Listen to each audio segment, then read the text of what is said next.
நாளென் செய்யும் வினைதானென் செய்யும் என நாடி வந்த கோளென் செய்யும் கொடுங்கூற்றென் செய்யும் குமரேசர் இரு தாளும் சிலம்பும் சதங்கையும் தண்டையும் சண்முகம் தோளும் கடம்பும் எனக்கு முன்னே வந்து தோன்றினே. யோகிராம் சுரத்குமார் யோகிராம் சுரத்குமார் யோகிராம் சுரத்குமார் ஜெயகுரு ராயா. உலகெங்கிலும் வாழ்ந்து கொண்டிருக்கும் கடவுள் அருள் டிவி நேயர்களுக்கு டாக்டர் சைதை ராஜாவின் அன்பான வணக்கங்கள். நாம் இப்பொழுது இந்த எபிசோடில் அட்சய லக்ன பத்ததி முறையில் ஜாதகங்களை ஆய்வு செய்ய போகிறோம். கடவுள் அருள் டிவி கமெண்ட் பாக்ஸில் இருந்து நீங்கள் அனுப்பிய ஜாதகங்களை ஒவ்வொன்றாக ஆய்வு செய்து வருகிறோம். இன்னும் மேன்மேலும் நீங்கள் நிறைய ஆதரவு கொடுக்கணும். நிறைய ஜாதகங்களை அனுப்புங்க. எல்லா ஜாதகத்தையும் நாங்கள் கண்டிப்பாக பதில் சொல்ல கடமைப்பட்டிருக்கோம். கண்டிப்பாக பதில் சொல்லுவோம். Date of birth, time of birth, place of birth, கேள்வியும் கேளுங்க. கண்டிப்பாக உங்களுக்கு எல்லாத்துக்கும் நாங்கள் பதில் அளிக்கிறோம். எதையும் விடமாட்டோம் என்பதை உறுதியோடு மீண்டும் சொல்லிக் கொள்கிறோம். இப்பொழுது நாம் ஜாதக ஆய்வினை தொடர்வோம். அதற்கு முன் எனக்கு இந்த ஏஎல்பி ஜோதிடத்தை கற்றுத்தந்த உயர்திரு பொது உடை மூர்த்தி அவர்களுக்கு நான் இந்நேரம் நன்றி சொல்ல கடமைப்பட்டிருக்கிறேன். மற்ற ஏனைய குருமார்களுக்கும் இந்நேரத்தில் நன்றியை சொல்லிக் கொள்கிறேன். இப்பொழுது நாம் நமது கடலூர் டிவியில் கமெண்ட் பாக்ஸில் வந்த ஒரு ஜாதகத்தை நம்ம பார்க்கலாம். ஒரு பெண் ஜாதகம் 17/5/2001 பிறந்திருக்காங்க. இரவு 7 மணி சென்னையில் பிறந்திருக்காங்க. ஜாதகத்தை ஜென்ரேட் பண்ணி பார்க்கும்பொழுது விருச்சிக லக்னம் வந்தது. கிரக நிலைகள் சூரியன், புதன், குரு, சனி ரிஷபத்தில், மிதுனத்தில் ராகு, மற்றபடி தனுசில் செவ்வாய், கேது, சந்திரன் கும்பத்தில், சுக்கிர பகவான் மீனத்தில் இருக்கார். வளரும் இன்றைய லக்னம் விருச்சிகம், வளரும் லக்னம் ஏஎல்பி லக்னம்.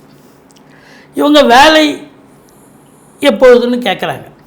முயற்சி, அதாவது இதுதான் ஏஎல்பி. இப்போ வளரும் லக்னம் என்பது இந்த லக்னத்துக்கு 3ஆம் இடமாக வந்ததுன்னு சொன்னால் அது முயற்சி ஸ்தானம். அப்போ அவங்க முயற்சி பண்ணுறாங்க, அந்த வேலைக்காக வர்றது சரிதான் அப்படின்ற ஒரு நிலை. இதில் பாருங்கள், இந்த ஏஎல்பிக்கு 3ஆம் இடம் எடுத்த அதிபதி முயற்சி ஸ்தானாதிபதி 5ல் போய் உட்காந்துருக்கார். அப்போ நல்லா முயற்சி பண்ணுறாங்க, வேலைக்காக ப்ரிப்பேர் பண்ணுறாங்க, முயற்சி செய்கிறாங்க அப்படின்னு அர்த்தமாக இருக்குது. அப்போது இவங்களை பொறுத்தவரையிலும் திருவோண நட்சத்திரம் 3ஆம் பாதம் ஏஎல்பி நட்சத்திர புள்ளி போகுது. இப்போ D9 எங்கே போகுது அப்படின்னா 6ஆம் இடத்துல போகுது. 6ஆம் இடம் என்பது கொஞ்சம் பிரச்சனைக்குரிய இடம். ஆனால் இதுக்கு அப்புறம் பார்த்தீங்கன்னு சொன்னால் 17/5/2024 பிறகு இவங்களுக்கு திருவோணம்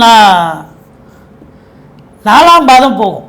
இந்த 4ஆம் பாதம் போகும்போது தான் D9 இங்கே வரும். அப்போ பார்த்திங்கன்னா இவங்களுக்கு திருமணத்துக்கான ஒரு காலமும் கூட. இவங்க பார்த்திங்கன்னா லக்னாதிபதி போய் சனி பகவான் 5ல் உட்காந்துருக்காரு. நல்லா இருக்காரா? நல்லா, விருப்ப திருமணமே நடக்கும் அப்படின்னு சொல்லலாம். இதில் பாருங்கள், 7 குடையவன் வேறு 2ல் உட்காந்துருக்கான்.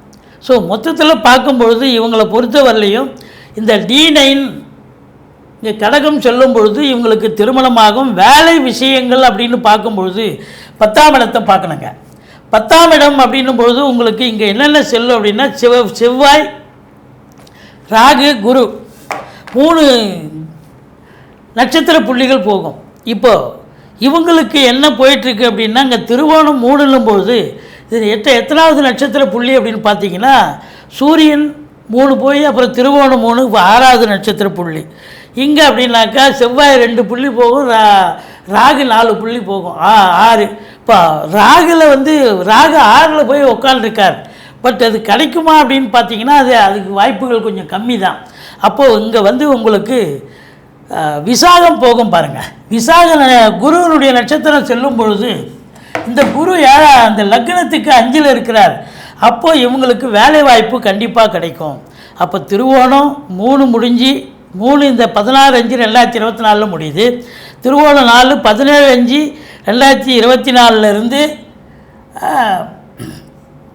27/6/2025 வரைக்கும் திருவோணம் 4.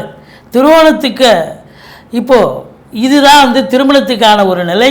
இங்கே அதுபோல் இங்கே பார்த்தீங்கன்னு சொன்னால் குரு பகவான் விசாகத்தினுடைய முதல் பாதம் செல்லும் பொழுது இவங்களுக்கு வேலை வாய்ப்பு கண்டிப்பாக கிடைக்குங்க.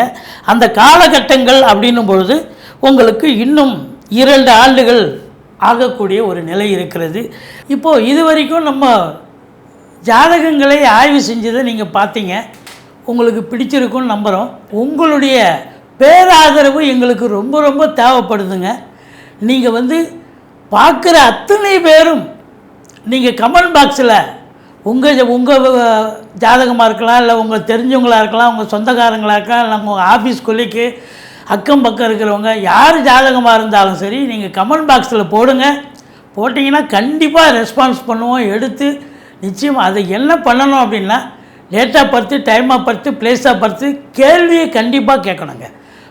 அனுப்பினீங்கன்னு சொன்னால் கண்டிப்பாக நாங்கள் எல்லாத்துக்கும் எல்லா ஜாதகங்களையும் நாங்கள் அனலைஸ் பண்ணி கண்டிப்பாக வெளியிடுவோம் என்பதை தங்களுக்கு இதன் மூலம் உறுதியாக தெரிவித்துக் கொள்கிறோம் என்பதை மீண்டும் தெரிவித்துக் கொள்கிறேன். நன்றி. கடவுள் அருள் டிவியை பார்த்தமைக்கு நன்றிகள். மேலும் இது போன்ற தகவல்களை தெரிந்து கொள்ள கடவுள் அருள் டிவியை சப்ஸ்கிரைப் செய்யுங்கள். மறக்காமல் பெல் ஐக்கானை கிளிக் செய்யுங்கள்.